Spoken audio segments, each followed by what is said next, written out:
Hello, Flosstube. Elizabeth Martinez, phantastitches here with my Flosstube update number 430, I believe. Yes, 430.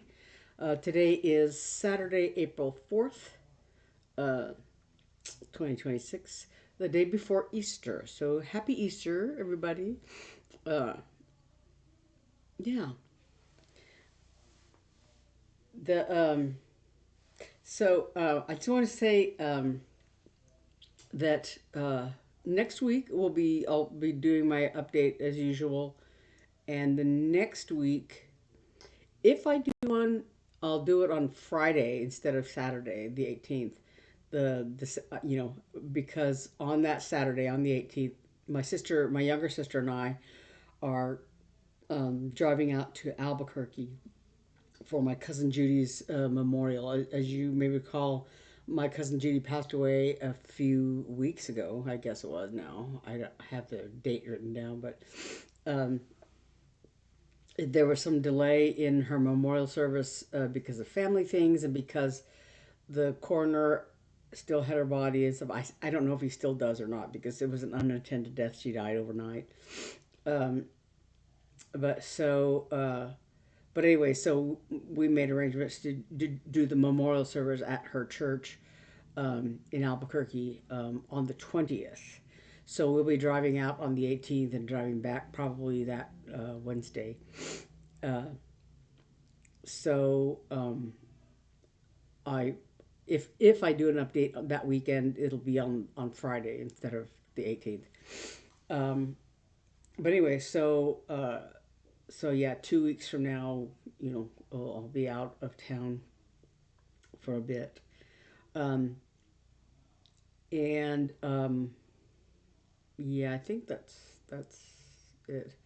Um, anyway, so today I just have a couple of things to talk about. It's going to be a pretty short video, I think. Uh, so I want to get right into it. Get this out of the way. So last week I had a few more days of March left, and I didn't work anymore on my little punch needle thing or my crochet thing. I had just a little bitty chain of the crochet, and part of it was that the the crochet stuff is still pretty Greek to me, in terms of following the pattern or whatever. I don't know. And I just didn't take the time to sit down with my sister, who, if I had sat down with her, I could have asked her to show me how to do things or whatever, and explain the chart to me and all that. but um, but I just didn't take the time to do that, um, because frankly, I wanted to cross stitch instead. I mean, I kind of want to crochet still, but like we were talking about in doing our video this morning with my sisters, that what drew me to these projects were the little kits, were the little cute animals, but making them rather complicated, rather than just like learning to crochet. If I wanted to learn to crochet just to crochet, then it would be easier if I made a little coaster, or just a square, like a dish scrubby or something like that. It would be easier to start with something like that than to start with one of these kits, unless I started with like a Wooble kit, which is apparently easier, because they, first of all, they start the project for you, and then you just do simple stitches to make the little Wooble. And this kit that I got one at Walmart that's for a little dinosaur, and the one that I did this past week and past month for was by Loops and Threads at Michael's. And it came with all the different yarns, and it came with a little plastic crochet hook, and came with the little eyes and stuff like that. But like I said, the instructions were a little bit difficult for me, even though it had, like, on one side of the instruction sheet, it had like little drawings of how to do the stitches, which didn't really help me. um, but then the instructions on how many stitches to do of each type or whatever to do did not make any sense to me. So anyway, so I didn't pursue that any further. And probably, like I said, if I really wanted to learn how to crochet, I should probably have started with something simpler. But you don't know until you know. But so for those extra days in March, I went back to um, a previous project, this by the Blue Flower um, Winter Woods Biscornu. And it's a pretty big Biscornu. Most the Biscornus I've done before, like the ones by Tiny Modernist, they're about like this big, right? This one is very big. You'll see, and even if the model in this pattern was done on 32 count, and I did it on 28 count. But I don't think that it would have been much smaller if I had done it on 32 count. It's a big puppy. But I finished the first side, the front of the Biscornu. I have not started back side yet. But that's the front, all finished, all the French knots and long stitches and back stitches. I even did the back stitch around the outside. So the front piece is ready to, it's all done. So it's all finished. I did all the little animals. There's a snowy owl and a ferret and a fox and a lynx over here, and all the little branches and trees and cardinals and squirrels, and there's a couple of ptarmigans in there. Ptarmigans in there. Yeah, yeah. There's one right there, and the other one is over here. But yeah, so it's all done. Yay! That's finished. Well, the Biscornu is half finished. I don't know when I'm going to get to the back side of it. Um, I don't know if you can see in this little picture here. Um, it's just a mountain, each corner. There's the bottom is like a green, and then there's a kind of a granite area, and then this snow-capped top of the mountain. So it's simple, but it's a lot of stitching, and there's 4 of them, So it's I don't know when I'm going to finish that, but anyway, the front is done, and it's going to be big. It's going to be a big Biscornu, like this big, Like my sister, it looks like a pillow. But then I started on my first of the 3 WIPGO calls we had. Excuse me. Sorry. I actually have 6 because, of course, for each WIPGO square, I have a WIP and a new start. So I'll have 6 projects this month, 3 WIPs and 3 new starts. So I just started on, the numbers were 6 and 13 and 14. And so I started with number 6 because it's very simple and I was pretty far along. This is The Bald Eagle by Cottage Garden Samplings. And since this is number 7 of 12, excuse me, I don't know what's, I am so yucky in my throat here. But anyway, so I'm doing them, of course, in sets of 3, and the woodpecker and the barn owl I finished earlier this year. And so now I'm doing the bald eagle, and I'm almost done with the eagle itself. The corresponding dark, gray stitches on the lower part of his wing on this side is all I have left to do to finish the eagle. And then I have 2 more trees down here. They're a darker green than this one, than these, I should say. Darker, I think it's a darker shade of green. That those 2 trees go down here, and then this is the beginning of a tree that goes the whole length of the side. So I have a few more rows to get to the bottom of it. I think the bottom of the design is right around here, because this is the bottom of the other one, I think. So yeah, so the bottom of this design is going to be, about an inch or so down here. Um, so I have that big tree, these two trees over here, and then the bottom part of this wing. So I may be able to finish it because I've done a little bit today, but 3 days, the first, second, and third. Today's the fourth. Um, and so I have until the 7th to finish it. So if I'm diligent and work hard, I may go ahead and finish that.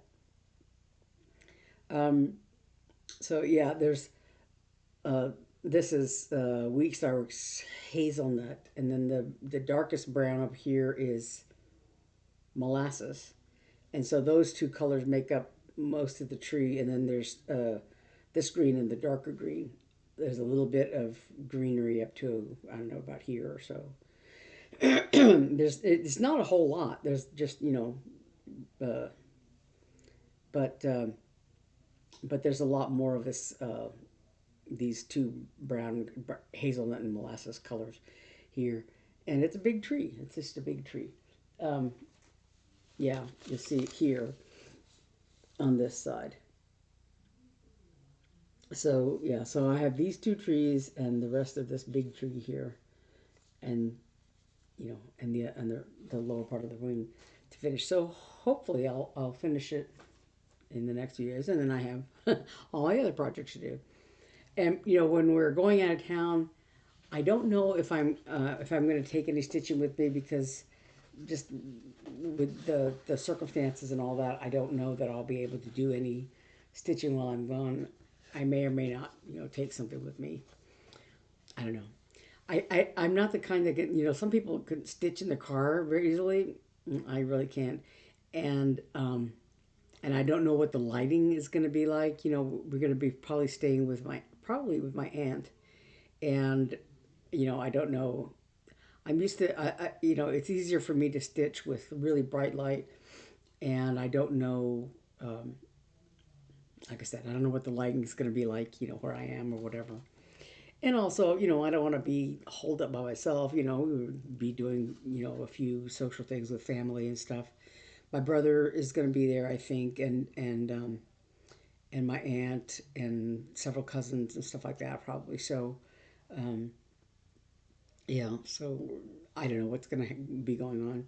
So I don't know that I'll be getting any stitching done. But the 20th,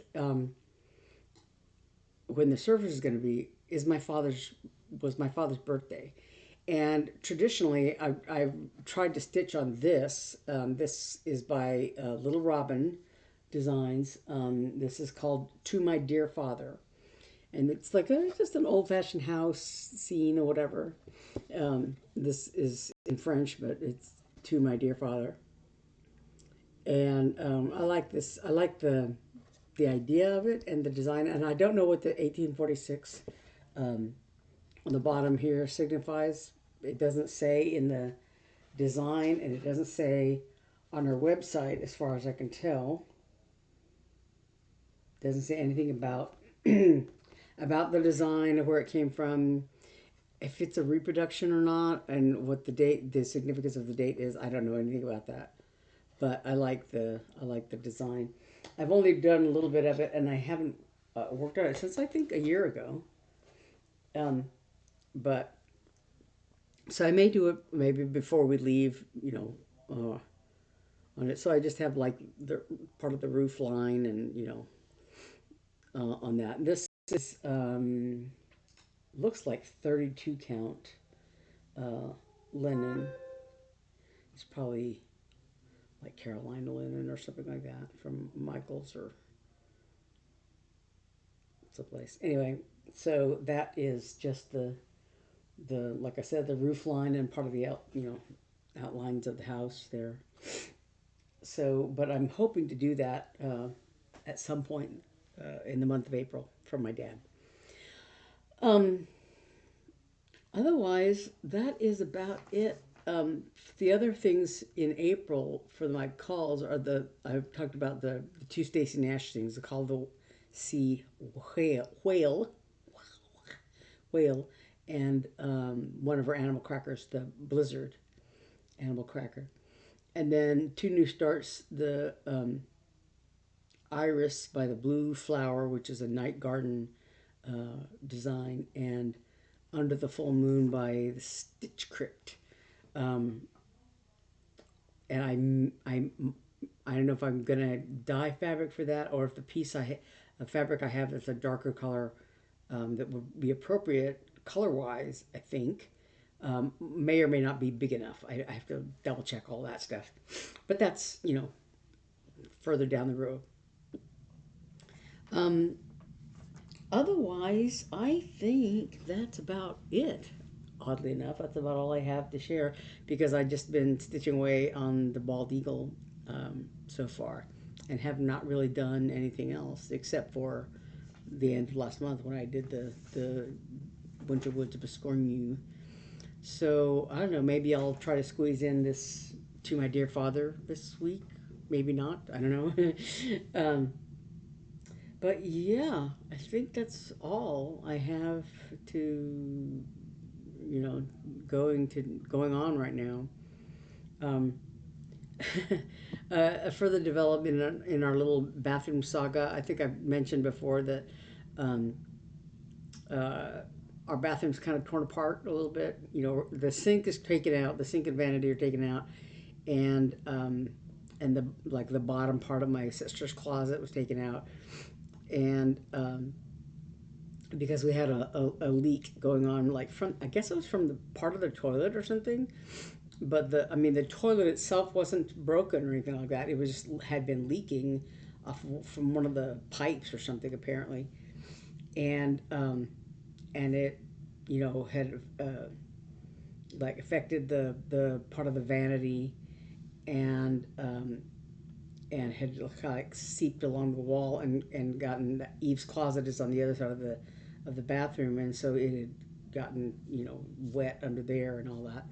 So we've been going through stuff, waiting for like the talking to the insurance company, and the insurance company talking to the people who are going to do the renovations, or the revisions on our bathroom, and they're probably going to use the same sink because theoretically there's nothing wrong with the sink, just the vanity surrounding it. Part of that's going to be replaced or something like that. I don't know. Um, and then we are going to get a walk-in shower because of the ADA accommodations, I guess, um, to replace the tub that we have in there. So that's going to be happening, I don't know, maybe this month. My sister had been talking with the insurance company and the bathroom remediation people and all that. And there were some things to be ironed out there, but apparently I think she got that sorted out. Maybe, I don't know, but so I don't know when exactly that'll be happening, if it'll be happening this month or whatever. But oddly enough, the Eve had mentioned to me about a week ago or so. She said, that bathroom's making kind of funny sounds when you flush it.